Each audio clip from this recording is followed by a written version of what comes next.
Hello friends, કેમ છો? I hope કે તમે બધા એકદમ મજામાં હશો. બધાને જય માતાજી, જય શ્રી કૃષ્ણ. ને આજે આપણે બનાવવાનું છે ખજૂર બિસ્કિટ. તો હું તમને બતાવું આપણી. તો આપણે 1 કિલો ખજૂર હતો, રેસ્ટોરથી લાવ્યા તો હજી બનાવ્યું નહોતું કંઈ. જોઈ શકો છો કિલો ખજૂર છે. તો આપણે એને પહેલાં ક્લીન કરી નાખવાનો છે ફટાફટ. ને આપણે લીધા છે બિસ્કિટ, જોઈ શકો છો. આપણે છે ને મોરા બિસ્કિટ આવે ને એ લેવાના છે. ને અત્યારે રસોઈ બની ગઈ છે. તાજા બુમલા જે આગળ ઉતાર્યું જો તાજા બુમલા છે. આમાં છે પાપલેટ ને ઝીંગાની ફ્રાય. તો ચાલો આપણે ખજૂર બિસ્કિટ બનાવવાનું ચાલુ કરીએ. પહેલાં આપણે બધો ખજૂર છે ને ક્લીન કરી નાખવાનો છે મસ્ત. એને ઝીણો ઝીણો કરી નાખવાનો ક્લીન કરીને. આવી હા પોચો ખજૂર લીધો છે. તમારે પણ આવી રીતના બનાવી તો આવો ખજૂર લેવાનો. એકદમ મસ્ત પોચો ફટાફટ પાકી જાય. તો ચાલો પહેલાં આપણે ક્લીન કરી નાખીએ, ખજૂરને ઠળિયા કાઢી નાખીએ અને પછી બનાવવાનું ચાલુ કરીએ. વિડીયો સારો લાગે તો લાઇક શેર સબસ્ક્રાઈબ કરવાનું ભૂલતા નહીં, કરી દીજો.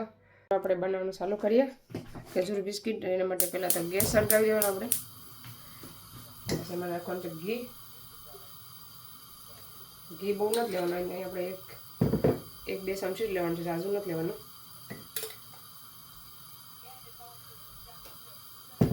આપણે ઘી છે ને બહુ ઓછું લેવાનું છે, એટલું ઘણું. ઘી છે થવા દેવાનું છે ગરમ, પણ મસ્ત સરસ રીતે. ચાલો આપણે ઘી થઈ ગયું ગરમ. અને આપણે નાખી દેવાનું છે ખજૂર.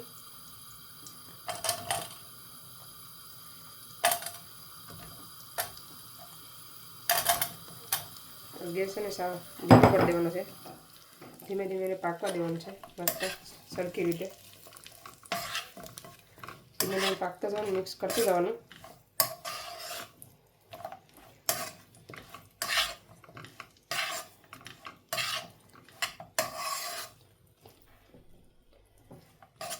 એ રીતે છે ને પોચો થાય પછી આપણે આવી રીતના પ્રેસ કરતું જવાનું ને ફેરવતું જવાનું છે આવી રીતના. મસ્ત મજાનો પોચો થઈ ગયો એટલે સરસ પોચો થઈ જાય મસ્ત. તો ચાલો ખજૂર થોડો પોચો થઈ ગયો તો આપણે કરસા લઈને આવી રીતના પ્રેસ કરી નાખવાનું. ચાલો આપણો ખજૂર રેડી છે. આપણે છે ને કાજુ બદામ બધું મિક્સમાં લીધું છે. દળીને રાખ્યું જ હતું પહેલાં, 1 દિવસ પહેલાં બનાવ્યું હતું ને. તો એમાં આપણે નાખી દઈએ પિસ્તા, કાજુ, બદામ, સીડ્સ છે બધા.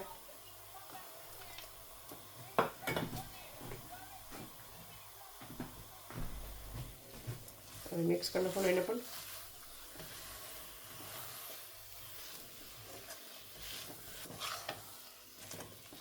સરસ મસાલો પાકી ગયો છે. અહીં મારે 5 મિનિટ લાગી, બહુ વધારે લાગી નહીં, 5 થી 6 મિનિટ.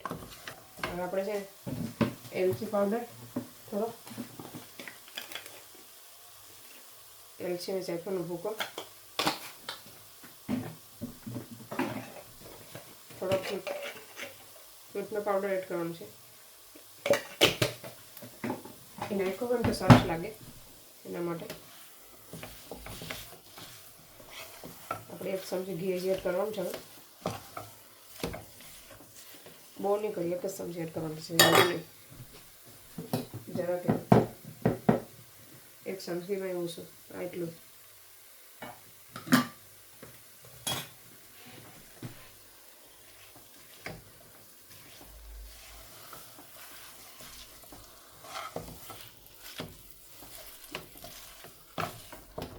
ઓલમોસ્ટ બનવા આવ્યો છે હવે.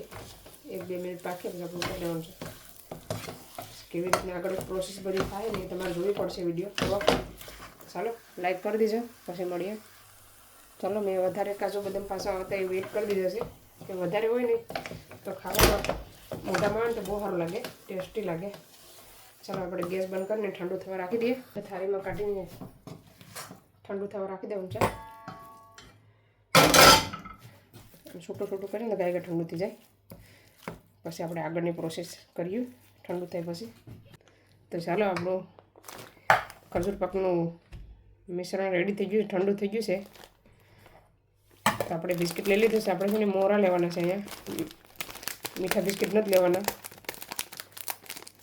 આપણે એને ખોલીને પેલા લઈ લઈએ બહાર.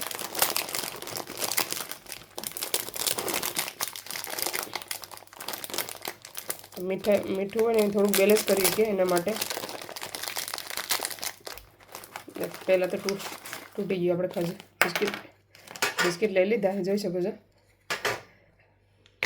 પહેલાં તો થોડુંક બેટર બહુ ગરમ નથી, થોડું ગરમ છે. હજી બિસ્કિટના માપનું આપણે ગોળ બનાવવાનું છે. જેટલું બિસ્કિટ મોટું હોય ને એ પ્રમાણે આપણે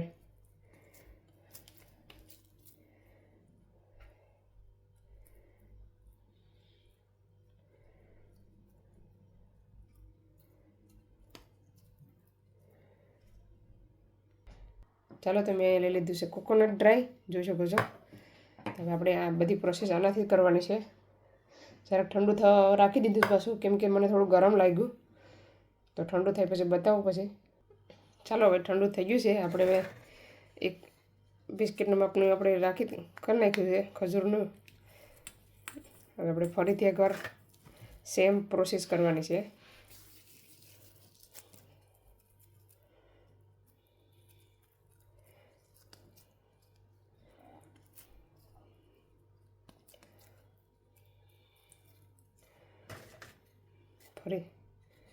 ફરીથી એકવાર બિસ્કિટ ઉપર રાખવાનું, પછી આમ પ્રેસ કરવાનું, પછી ફરીથી એકવાર બિસ્કિટ રાખવાનું છે. આપણે 2 લેયર સાથે બિસ્કિટ બનાવવાનું છે.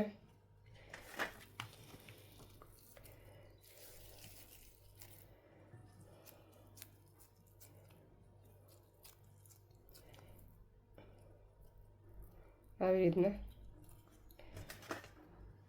ફરીથી એકવાર ઉપર પાછો કોટ કરવાનો,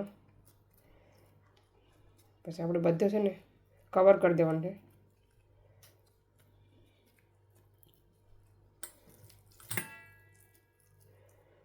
આવી રીતના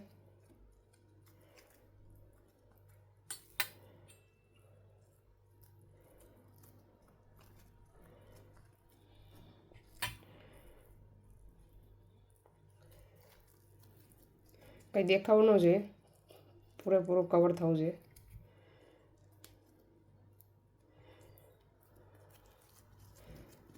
ચાલો પહેલાં આપણે બધે આવી રીતના બનાવી નાખીએ, પછી તમને બતાવવા આગળની પ્રોસેસ કેવી રીતે કરવાની. જોઈ શકો છો મસ્ત મજાનો શેપ આપી દીધો છે.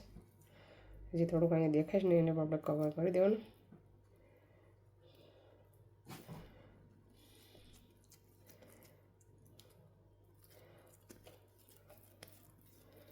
ચલો આવી રીતના બધા કરી નાખીએ આપણે, પછી તમને પાછી આગળ બતાવું. ચાલો તો આપણે અહીંયા બધા બનાવીને રેડી કરી નાખ્યા છે, જોઈ શકો છો. હવે આપણે છે ને આમાં ડીપ કરવાના છે કોકોનટમાં, આવી રીતના.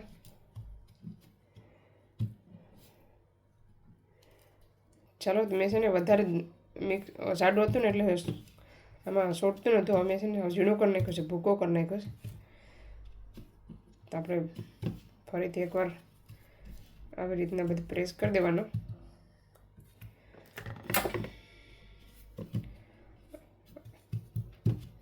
થોડું દરી કાઢ્યું ને મિક્સર, પછી હવે ચોટી જાય છે ખજૂર સાથે, ખજૂર પાક સાથે. જો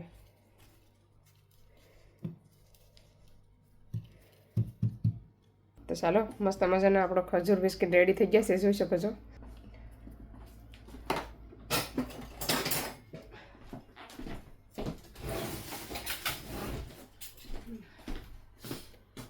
ચાલો મેં કટ કરીને બતાવું તમને.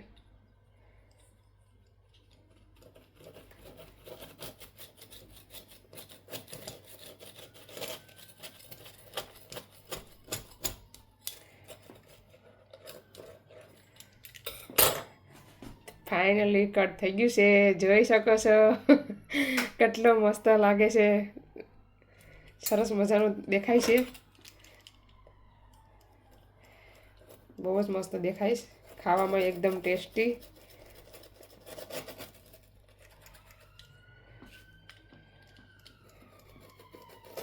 અજય, આપણે અજયની ટેસ્ટ કરાવીએ. કેટલું સરસ દેખાય છે, મસ્ત દેખાય છે ને. કોમેન્ટ કરજો તમને અમારા ખજૂર બિસ્કિટ કેવા લાગે છે, લાગ્યા ને મસ્ત એવી કોમેન્ટ કરજો, કરવાનું ભૂલતા નહીં. લાઈક કરી દીજો વિડીયો કર્યો હોય તો પહેલી વાર ટ્રાય કર્યા છે તો કોમેન્ટ કરવાનું ભૂલતા નહીં, જરૂરથી કોમેન્ટ કરજો. તો ચાલો ફ્રેન્ડ્સ, અજય ટ્રાય કરે છે, હું તમને બતાવું. રિવ્યુ આપજે કેવા બન્યા છે. નાઇસ બને. ચાલો આપણે પણ ટેસ્ટ કરીએ કેવું લાગે. ફર્સ્ટ ટાઈમ ટ્રાય બનાવ્યો તો ટ્રાય તો કરવી પડે ને. ચાલો આપણે પણ ટ્રાય કરીને બતાવીએ.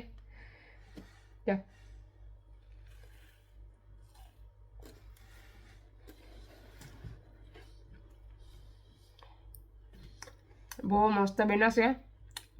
બહુ મીઠા પણ નહીં કે બહુ મોરા પણ નહીં. તમારે છે ને આવી રીતના મોરા બિસ્કિટ લેવાના. મસ્ત બેલેન્સ કરે છે ખજૂરને. એકદમ મસ્ત રેસીપી છે. આ ટ્રાય કરજો જરૂરથી.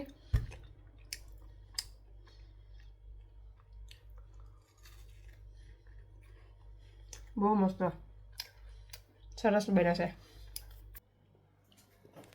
તો ચાલો ખજૂર બિસ્કિટ છે ને એકદમ મસ્ત બન્યા છે. તો તમે પણ ટ્રાય કરજો જરૂરથી.